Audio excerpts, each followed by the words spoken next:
This is the Dollemore Daily, and I'm Jesse Dollemore. Hey, if subscribing to YouTube channels is your new favorite hobby, I would very much appreciate it if you haven't subscribed to my channel already, that you do so. I'm trying to get to 500,000 subscribers by the end of the year. It's looking like it's going to happen before that.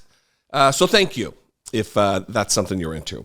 Let's talk about George Santos. George Santos is a nightmare, not only for America, largely, and more importantly, a nightmare for America, but also a nightmare for the Republican Party. But the reason I think it's a problem for the country that this one congressman from New York is the fact that it really shines a light on the fact that we have a rampant corruption problem within the Republican Party. So much so that they're doing nothing about him.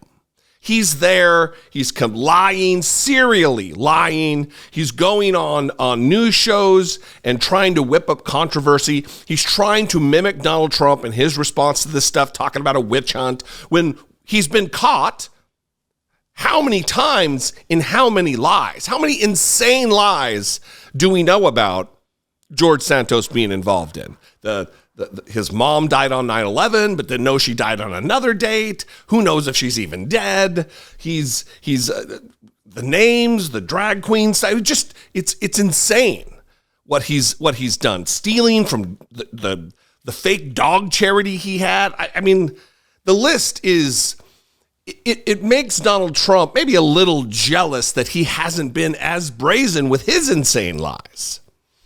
And he was on with, what's the guy's name? Mike Crispy, a failed New Jersey congressional candidate. This guy lost by almost 25 points in the primary, just a failure of a candidate. And now he's pivoted and he's doing media, trying to be like me. But he had George Santos on, and he just gives George Santos all the runway he needs to ramp up into some psycho conspiracy theory about Mitt Romney telling him to sit in the back or not be there. And then he compares himself to Rosa Parks. This tells you the level of depravity that exists within the heart and mind of George Santos. That he's comparing himself to legendary historical American figure Rosa Parks, who famously refused to sit in the back of the bus and was arrested for it. I will say she was the second to do this. Claudette Colvin was a 15-year-old girl who did it in an organic way the first time, and it caught the attention of the NAACP. That's really neither here nor there, just a little piece of trivia and history for you that you might want to look up. Claudette Colvin, an amazingly brave young woman. Now, I'm going to play this clip, but pay attention to the rapid fire way that this rehearsed thing got spilled out of George Santos's head. Watch this. They come for me, I go right back for them, because I think for far too long they've gotten away with getting along to get along. So no, it's not going to stay that way anymore. I'm going to call them out. You want to call me a liar? I'll call you a sellout. I mean, Mitt Romney, the man goes to the State of the Union of the United States wearing a Ukraine lapel pin, tells me, a Latino gay man, that I shouldn't sit in the front, that I should be in the back. Well, guess what? Rosa Parks didn't sit in the back, and neither am I going to sit in the back. That's just the reality of how it works. Mitt Romney lives in a very different world, and he needs to buckle up, because it's going to be a bumpy ride for him. I don't know what that was at the end, if that's a threat, that Mitt Romney needs to buckle up because it's going to be a bumpy ride for him.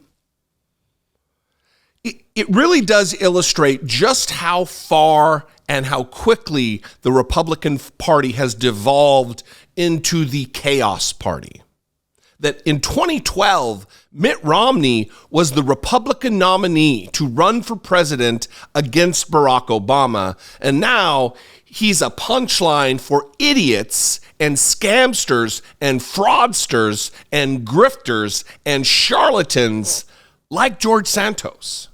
Look, I don't have love for Mitt Romney. I think he was a dangerous candidate in 2012, but comparatively speaking, Mitt Romney compared to a Ron DeSantis or a Donald Trump or a George Santos, it's a night and day difference.